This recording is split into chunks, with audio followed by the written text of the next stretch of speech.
Hi folks, Scott Powell here again with another History of Tomorrow in 14 Points Daily. I'm going to start a new series today about the theme of fascism. Obviously, an important watchword of our day.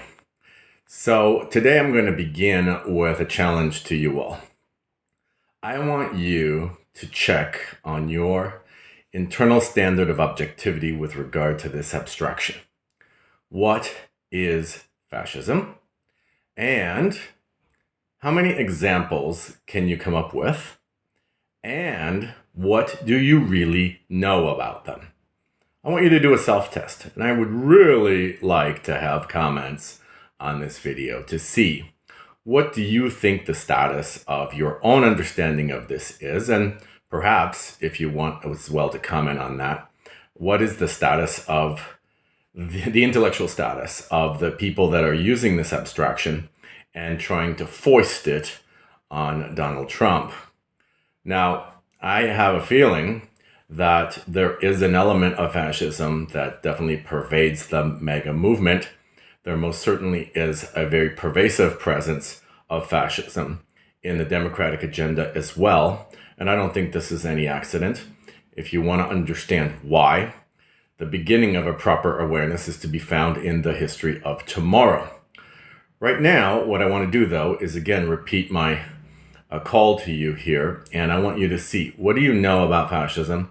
What do you know about the examples of fascism in history? And what do you know specifically about what those examples of fascism contain? And I want to warn you about something. I want to see if you're willing to admit to being stuck intellectually in a particular regard. And I'm going to read you a passage here. This comes from the Ayn Rand lexicon, and it's about something that Ayn Rand identified as a philosopher, which she called the fallacy of frozen abstractions. All right, so here's the passage. A fallacy, which may be termed the fallacy of frozen abstraction, consists of substituting some one particular concrete for the wider abstract class to which it belongs. For example, substituting a specific ethics, altruism, for the wider abstraction of ethics. So here I want to actually change the context a little bit, because Ayn Rand was always talking about concepts, and I'm going to talk about constructs now. Or actually, in this case, historical concepts. Historical concepts are a really interesting category of concepts. They're not open-ended in the same way that all concepts are. They always have a starting point in history, which means that you can't extend them back further than that starting point, but they are, in a sense, open-ended into the future. So where does the abstraction fascism come from, and what are its primary concretes? Right, the abstraction fascism only applies in human history to the 20th century and beyond. So that means we don't have any reference for it, however similar and affinitive various forms of government may be to fascism. We don't have any examples of it prior to the 20th century. So it's a historical abstraction which begins, now I want you to tell me in your own mind before I tell you, what are the three main referents of the concept? Go ahead. Okay, so now I'll tell you what you probably came up with. 99% of viewers will come up with Nazi Germany. 98% of viewers will come up with Mussolini's Italy. Probably 70% of viewers, maybe only 50, will come up with Francisco Franco's Spain. What else have you got? Now, three concretes when it comes to an abstraction is a start, but it is in no way a complete set.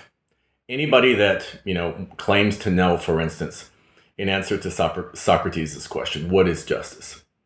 Anybody that claims to know and can only give you three examples of what justice is has no clue what they're talking about, right?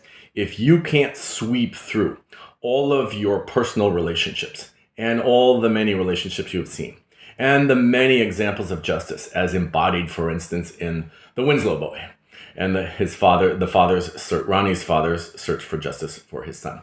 And you can't find examples in your professional career of somebody being, somebody getting a raise, somebody getting a promotion, or being denied one. If you can't come up with multiple examples in politics, if you can't come up with multiple examples in foreign policy, then whatever it is you think you know about justice, and you may have a walking, talking definition such as reward the good, punish the evil. Okay, fine. But if you cannot arrive at a sweeping set of concretes with regard to what justice is, then, quite frankly, you don't know what you're talking about. Now, same thing goes with historical abstractions, although, as I said, many of them are more limited because we only have so many examples. But if you can't even come up with Hitler, Mussolini, and Franco, and let me warn you here, tell me quite a significant swath of policies and actions taken by each regime, and why they were taken, and how they embody the idea of fascism as opposed to something else, then I'm afraid you probably don't know what you're talking about any more than Rachel Maddow or anybody else that can flash visuals on a screen but doesn't really know. Okay, so that's my first video, in the sense that I just want to activate everybody here, and I want to challenge you to rise to the occasion here and see. Let's learn together what fascism is and whether or not we can apply that historical concept to any previous Trump administration or to the one that we anticipate. All right, thanks, and see you again soon.